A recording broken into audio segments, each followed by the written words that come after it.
We've all been there. It's 4:45 p.m. on a Friday.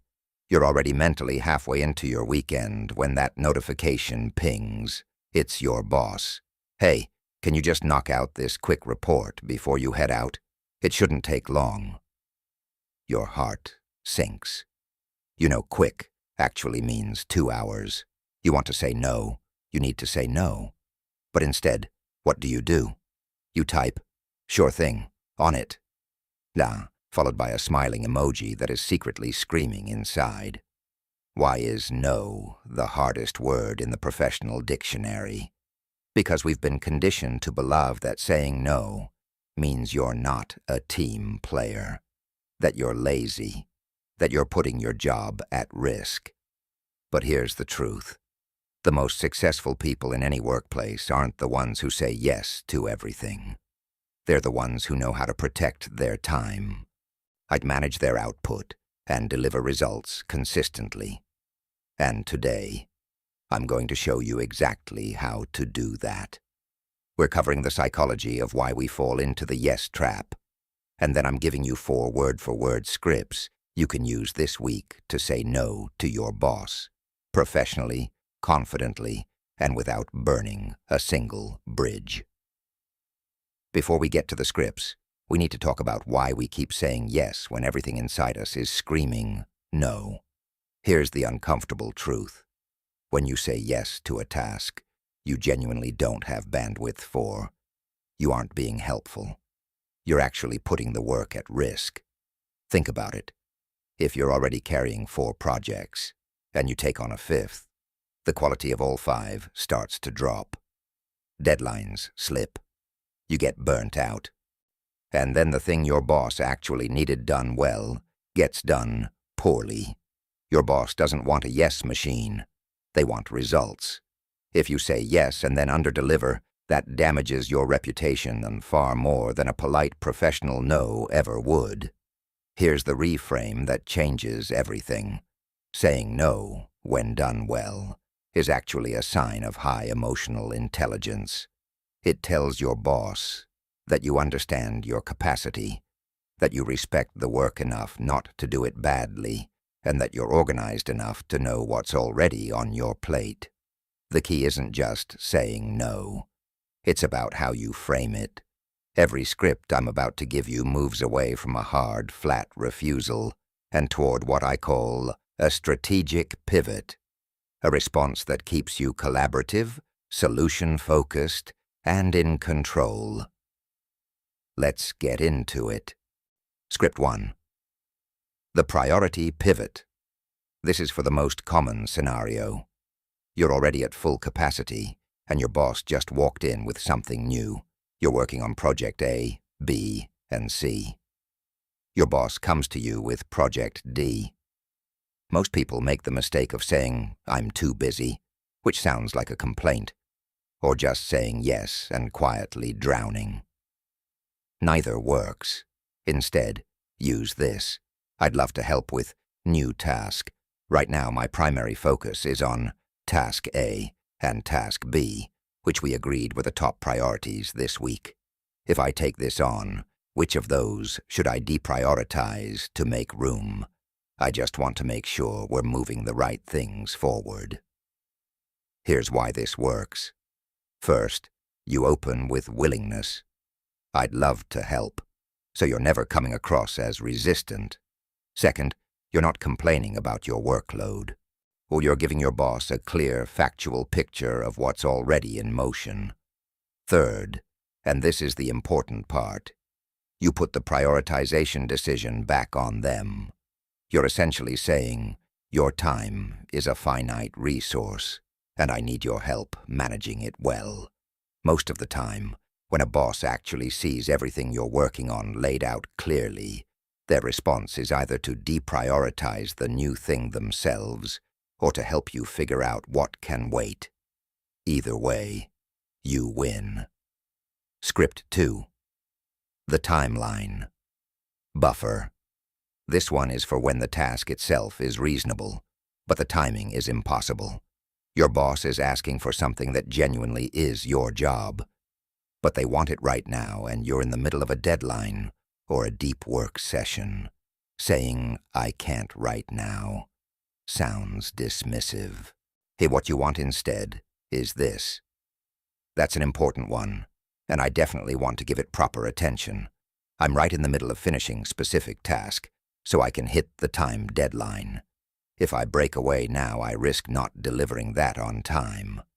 I can get started on new task first thing tomorrow morning, or give you a solid draft by specific day.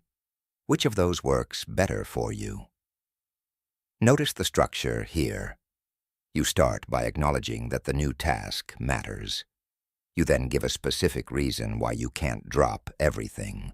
Not a vague, "I'm busy," but a concrete, "I'm finishing X so I can meet Y" deadline.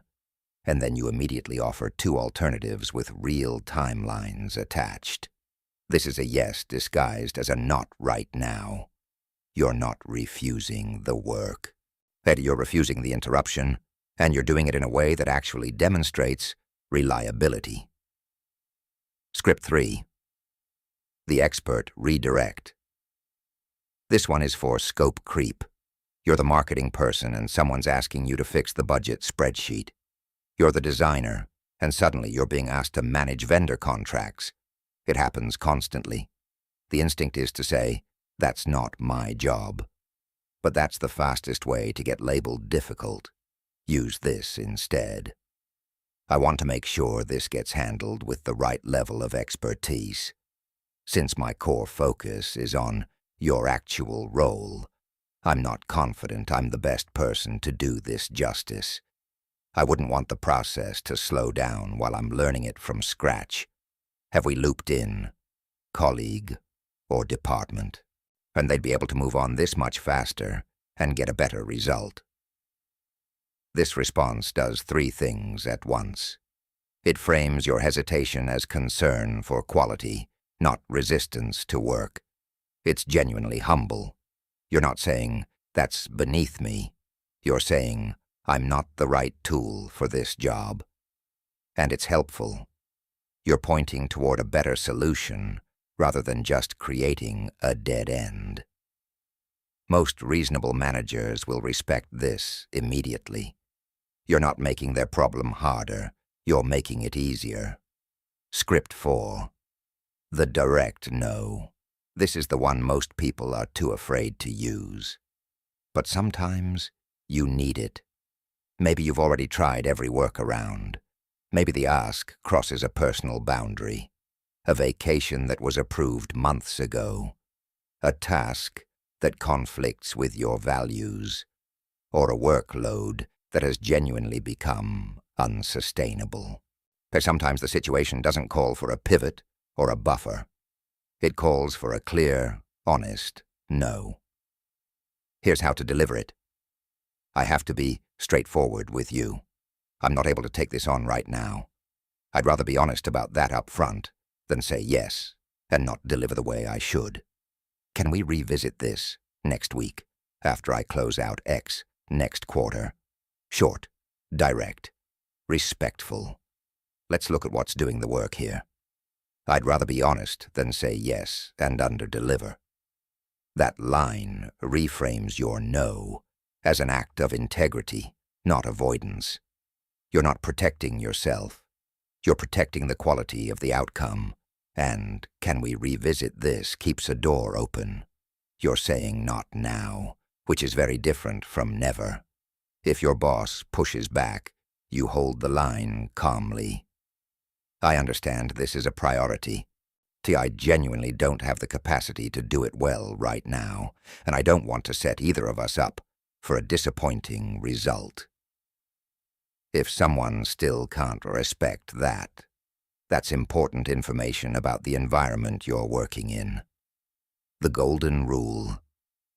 Delivery is everything. These scripts only work if your delivery matches your words. If you say any of these while looking at the floor, trailing off at the end, or peppering it with apologies, the message won't land. You're not asking for permission to have a life. You're managing your professional output. Treat your no like a business decision. because that's exactly what it is. Calm, steady, and direct. No one respects the person who says yes to everything and disappears under the weight of it. People respect the person whose yes actually means something. And learning to say no is one of the most underrated professional skills there is. It prevents burnout, protects the quality of your work, and, counterintuitively, earns you more respect from leadership over time, not less. So here's what I want you to do. Pick one of these 4 scripts. Think of a situation at work where you needed it and didn't have it. Memorize it. And the next time that situation comes up, use it.